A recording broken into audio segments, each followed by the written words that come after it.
The heat of the summer sun hung thick in the air as Isaiah Moore wiped his hands on the rag hanging from his pocket. The small town of Glenview wasn't much, just a speck on the map, but it was home. Home to dusty roads, small-town gossip, and people who knew too much about one another. Isaiah had learned early in life that if you wanted something done right, you had to do it yourself. As the only mechanic in town, he'd grown accustomed to fixing not only engines, but sometimes people, too. It was around noon when the sound of an old, sputtering engine broke through the usual quiet. Isaiah's grease-streaked hands paused in their work as he looked up. A beat-up car, one that looked like it had seen better days, or maybe never had any better days, rolled to a stop at the curb outside Isaiah's garage. The man behind the wheel looked out of place in Glenview. His stiff white button-up shirt contrasted with the dilapidated car he drove. He wasn't familiar to Isaiah, but his weathered face was marked with lines that spoke of loss. He wasn't a man who wanted attention, but Isaiah had learned to recognize that kind of weariness. The man stepped out slowly, stretching as if the weight of the world had settled on his shoulders. His eyes met Isaiah's, and there was a flicker of uncertainty before he forced a tight smile. "Car's on its last leg," the man said, his voice low, rough, like gravel grinding underfoot. "I hear you're the guy to see if you need a fix." Isaiah wiped his hands once more and tossed the rag onto the workbench. "That's me. What's the problem?" The man looked at his car, then back at Isaiah. There was hesitation in his eyes, the kind of hesitation that told Isaiah this wasn't just about a broken-down engine. "It's more than the car," the man muttered, lowering his voice. I just moved here, and it's been hard to get things back in order. You know how it is." Isaiah nodded, though he didn't fully understand.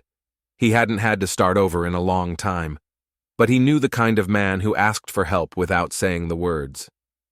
Isaiah was a good listener, even when the words didn't come easy. "Name's Isaiah," he said, offering his hand. "Thomas," the man replied, shaking his hand slowly. Isaiah could tell right away that Thomas wasn't just asking for a favor. He was asking for a connection, a way out of whatever he was struggling with. It wasn't about the car. "Let's get this fixed up. No charge for today," Isaiah said, surprising himself. "You're new here, right? I'm sure we can figure out something else later." Thomas seemed taken aback, his mouth opening slightly, then closing as if he hadn't expected the kindness. "Thanks," Thomas muttered, his eyes briefly meeting Isaiah's. "I didn't know people like you still existed." Isaiah raised an eyebrow, not fully understanding, but he let it slide. There was something about Thomas that made him feel sorry for the man, like he was carrying something heavier than just his own burdens, and Isaiah, maybe more than anyone, knew what it felt like to carry burdens alone. They worked on the car together for the next couple of hours, neither of them speaking much. Isaiah felt the unspoken tension between them, a silent acknowledgement that Thomas wasn't accustomed to this kind of help. He fixed the engine with quick, practiced movements, while Thomas hovered by the car, watching but not really engaging. By the time the car was running smoothly, the sun was beginning to dip below the horizon. Isaiah wiped his hands on his rag one last time and leaned against the hood of the car, giving Thomas a quick glance. "You'll be all right," Isaiah said, his voice steady but kind. "It's tough when you're starting fresh, but you don't have to do it alone." Thomas smiled weakly, looking at the ground.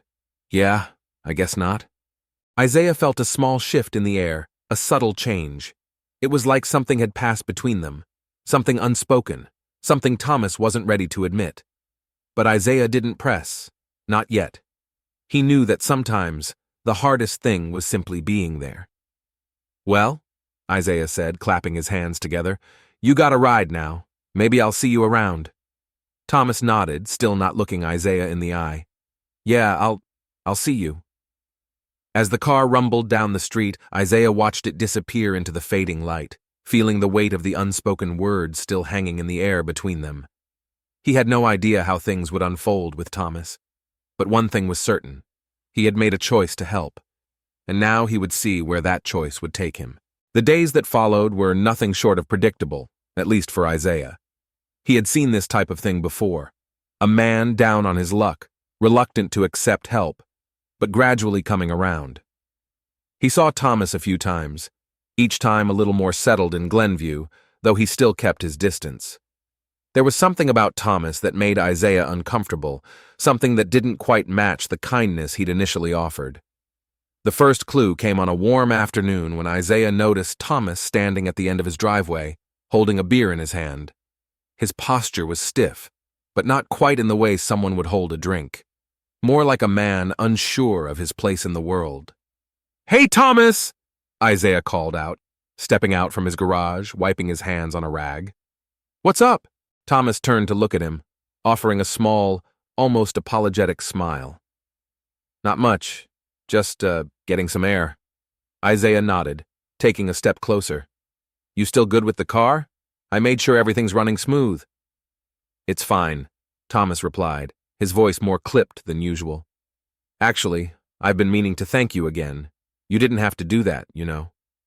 Isaiah didn't know how to respond. He wasn't used to being thanked for simple acts of kindness, and something about Thomas's tone made him feel uneasy.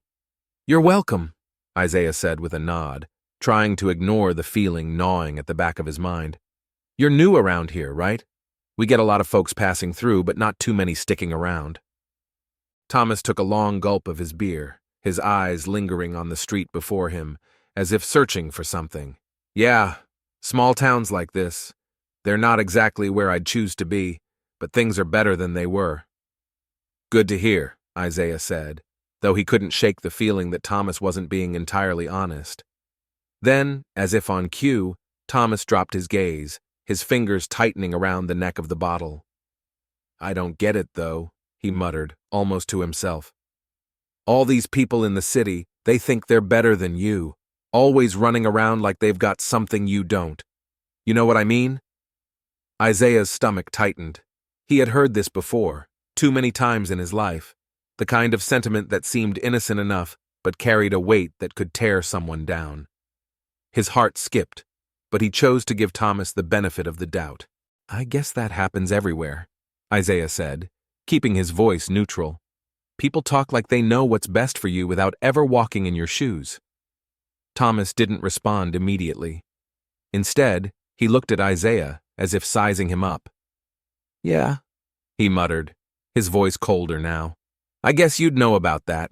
People always got something to say about folks like you, right?" Isaiah felt the words hit him like a slap, though it was more the way they were said that rattled him. His heartbeat quickened, and for a brief second he wondered if he had misunderstood. "People like me?" Isaiah echoed, keeping his voice calm, but there was a slight edge in his tone. "What do you mean by that?" Thomas's face faltered, and for a moment, Isaiah saw something unfamiliar in his eyes, a shift, a flicker of discomfort. "I didn't mean it like that," Thomas said quickly, his tone softening. "Just, you know how it is.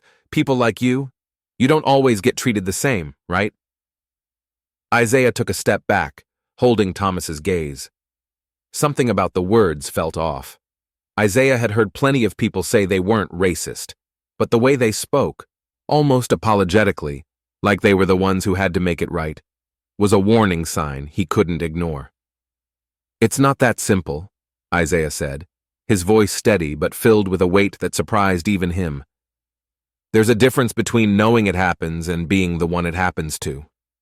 Thomas lowered his head, as though trying to hide from the conversation. "Right, I guess it's just easier to talk about things that way." Isaiah nodded slowly, taking in the moment. He had always believed in giving people second chances, but this was different. This wasn't a simple misunderstanding. This was a man revealing parts of himself Isaiah wasn't sure he wanted to understand. As the conversation ended awkwardly, Isaiah could feel the shift in their dynamic. He tried not to dwell on the conversation, but something was gnawing at him. He had given Thomas the benefit of the doubt before, but now he had to wonder if he was just another good guy in a world full of white people who didn't really understand the reality of being black in a town like Glenview. The next few days were quieter. Isaiah kept his distance, his mind buzzing with thoughts of Thomas. But he couldn't ignore the feeling that something had cracked, something fragile between them that might never be fixed. One evening, Isaiah saw Thomas again. This time, though, Thomas was sitting on his front porch, and the beer was no longer in his hand. Instead, he was muttering something under his breath, eyes squinting in the dim light.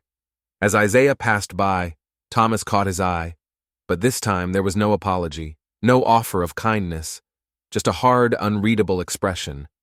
Isaiah kept walking, but in that moment he realized the truth. Helping someone didn't always mean they'd change, and sometimes you couldn't fix what was already broken. The days after the awkward conversation lingered in the air like smoke, the smell of something burning just beneath the surface. Isaiah couldn't shake the feeling that he'd been given a glimpse of something ugly, something Thomas hadn't been ready to admit, at least not to himself. Yet Isaiah still didn't want to believe it. He wanted to give the man the benefit of the doubt. People weren't perfect. He wasn't perfect. But something had shifted inside Isaiah, and now he found himself second-guessing his own kindness. It was a week later when the truth came crashing down. Isaiah had just finished closing the shop one evening when he heard voices. A car was parked outside his garage, the engine humming softly. Isaiah's gaze flickered to the dark street, where the sounds of laughter and murmured conversation seeped into the stillness. He wasn't the type to eavesdrop, but he couldn't help but catch snippets of a conversation. It sounded like Thomas, though Isaiah couldn't see him clearly from where he stood. The voices came from the garage next door, where Thomas had been known to hang out with a few locals, people who Isaiah didn't exactly call friends. He froze. The words reached him clear as day, and they were like knives cutting through the air.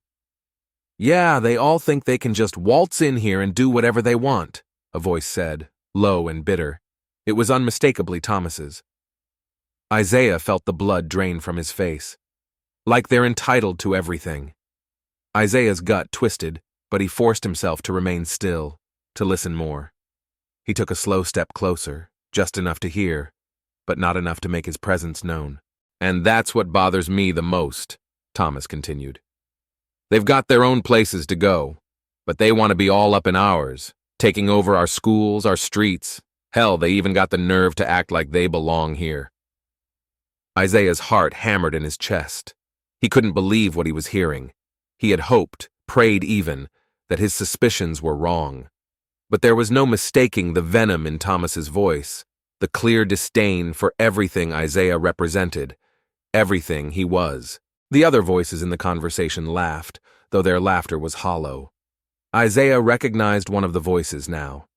It was Brad, a guy he'd known from town, someone who had never quite hidden his prejudices. But Thomas had fooled him. Isaiah had thought the man's kindness was genuine, his struggles honest.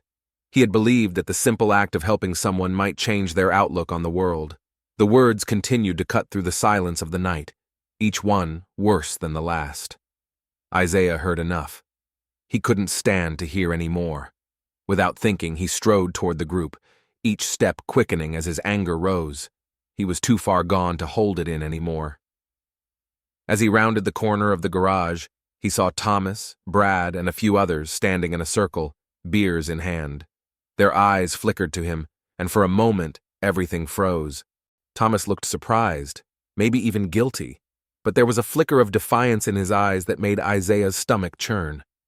"Isaiah," Thomas said, as if it was the last name he ever wanted to speak. "I didn't expect you to be—" "No, you didn't," Isaiah cut him off.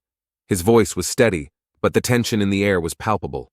He could feel the heat rising in his chest, the sting of betrayal sharp as ever. "You didn't expect me to hear what you said, but I did. And now we need to talk." The group shifted uncomfortably, but no one said a word. Brad's eyes avoided Isaiah's gaze, and the other men exchanged glances, as if trying to gauge how bad the situation might get. Thomas's face darkened, his features hardening as he straightened. "You don't understand. It's not like that. I didn't mean—" "You didn't mean it?" Isaiah repeated, his voice cutting through the night like a blade. "You didn't mean to say that black people are taking over?" He stepped closer, his fists clenched by his sides. "You didn't mean that you think I don't belong here? That I'm some kind of charity case?" Thomas opened his mouth, but no words came. His eyes flicked to the others, then back to Isaiah, guilt washing over his face. But it was too late. Isaiah had already seen the truth, felt the weight of it crushing him. "I've been doing this my whole life," Isaiah said, his voice low, barely above a whisper now. "I've been helping people when they don't deserve it, giving kindness to folks who don't even see me. But this is different." Thomas's face twisted, and his voice grew defensive. "You don't get it, man. You don't understand what it's like, how people like you always get everything handed to them, while folks like me have to fight for scraps." Isaiah stared at him, his heart pounding, disbelief settling over him like a heavy blanket. "No, Thomas, I get it. I get what it's like to be looked at like you're less than, to have doors closed in your face for no reason. But you're the one who doesn't get it. You're the one who's been blind to everything around you." Thomas stepped back, his eyes hard now, but Isaiah didn't flinch. He had come too far to back down. "Don't talk to me about scraps when I've worked my whole damn life to get to where I am," Isaiah said, his words like fire, scorching everything between them. "You came to me for help, and I gave it to you. But you don't even see me. You don't see us. You're just another one of those people who thinks it's okay to talk like that." Isaiah turned to leave, his footsteps heavy with the weight of what had just transpired. But as he walked away, Thomas's voice reached him again, quieter this time, almost pleading. "Isaiah, please, I didn't mean it." But Isaiah didn't stop. There was no point in going back to someone who saw him as less than human. There was nothing left to fix. The quiet of the night settled back in, but Isaiah's mind was anything but quiet. The reality had hit him harder than any punch could have. He had been used. And now, it was over. The days after that confrontation felt like a blur. Isaiah couldn't remember exactly when the quiet settled back into the town of Glenview, but he knew it didn't feel the same. There were no more casual chats with Thomas on the front porch, no more offers of help, no more attempts to fix anything. In the end, Isaiah realized the biggest problem wasn't the car, or even the small acts of kindness he had extended. It was that some people just didn't want to change. Isaiah's shop was busier than ever. The work was always steady, the clients dependable, but something was missing now. The space that used to feel like a place of refuge now seemed like a cage, a reminder of the pain he had to keep pushing aside. His mind kept returning to that moment outside the garage where everything fell apart, and Thomas's face was one he couldn't forget. Yet, in the solitude of his garage, Isaiah tried to focus on the work in front of him. It wasn't easy. His hands still ached with the weight of disappointment. It was late one evening when there was a knock at the door. Isaiah hadn't been expecting anyone, but when he opened it, there stood Thomas. The man looked tired, ragged almost, his eyes still holding that uneasy guilt. Isaiah's chest tightened. He didn't want to open the door for him, didn't want to hear the excuses or the apologies he had heard from others like Thomas before. But something in his gut told him he had to hear it. Maybe it was because he had given so much, or maybe it was because he still believed that people, some people, could change. I messed up," Thomas began, his voice rough, strained. "I get it now. What I said, what I thought, it was wrong. I've been living with that. I've been thinking about it since you left, and I didn't even know where to go with it." Isaiah studied him quietly, his arms crossed. "You can't just walk up to me now and say you get it. You can't make it right with words, Thomas. That's not how this works." "I know," Thomas said quickly, his voice edged with desperation. "I've been thinking about how I've treated you, how I've treated people my whole damn life. I was raised wrong, but that's not an excuse. I've been trying to change, but I don't know where to start. I don't know what to do." Isaiah stood there for a long moment, the weight of his thoughts pressing down on him. He felt the bitterness rise in his chest, but there was something else there too. Exhaustion. Not just from the day or from Thomas, but from carrying the burden of believing in something that wasn't real. He had helped Thomas because he believed the man was worth it. He had offered his time, his energy, and his kindness, but the truth was that sometimes people weren't ready to receive it. "You have to make a decision, Thomas," Isaiah said quietly, his voice low. "You can't just expect the world to change because you finally realize you've been wrong. I've been where you are. I've had to stand up and face things I didn't want to see. But you need to understand, you don't get to be angry at people for taking what's theirs, for living their lives. when you've been holding on to hate your whole life. You're not the one who's been oppressed. You're not the one who's been judged just for existing. Thomas nodded, his head dropping in shame. I know. I don't know what to say anymore. I don't expect forgiveness, but I wanted you to know. I'll do better. Isaiah watched him for a moment longer, wondering if this was truly the beginning of something new, or just another empty promise. In his gut, he knew the truth. People didn't change overnight, and some things weren't easy to fix. Isaiah had learned that the hard way, the long way, the painful way. He looked Thomas in the eyes, the resolve in his own gaze firm and clear. You can do better, Thomas, but you've got to do it for you. Not for me, not for anyone else. Thomas looked up, the weariness in his eyes still present, but there was a flicker of understanding there. A small step, a tiny shift. Maybe that was the best Isaiah could hope for. Thanks for telling me that, Thomas whispered, his voice thick. I needed to hear it. Isaiah stepped aside, gesturing toward the porch. Come on, you want a drink or something? For a moment, there was nothing but silence. Isaiah could feel the tension hang in the air, a quiet, fragile bridge between them. But then, Thomas took a hesitant step forward, then another, and finally he nodded, a small, uncertain smile forming on his lips. I think I'd like that, Thomas said, his voice softer now. As they walked toward the porch, Isaiah felt the weight in his chest begin to lift. He knew this wasn't a resolution, not yet. But maybe, just maybe, it was the beginning of something. A real conversation. A chance for someone to grow, not because they were told they had to, but because they realized they needed to. Isaiah settled into his chair, a deep breath filling his lungs. There was still so much work to do, so many barriers to tear down. But tonight, for the first time in a long while, Isaiah allowed himself a moment to believe that even the most broken things could find a way to heal, if only the right person was willing to try. And so, as the last of the evening slipped below the horizon, Isaiah and Thomas sat in quiet company, the hum of the town fading behind them.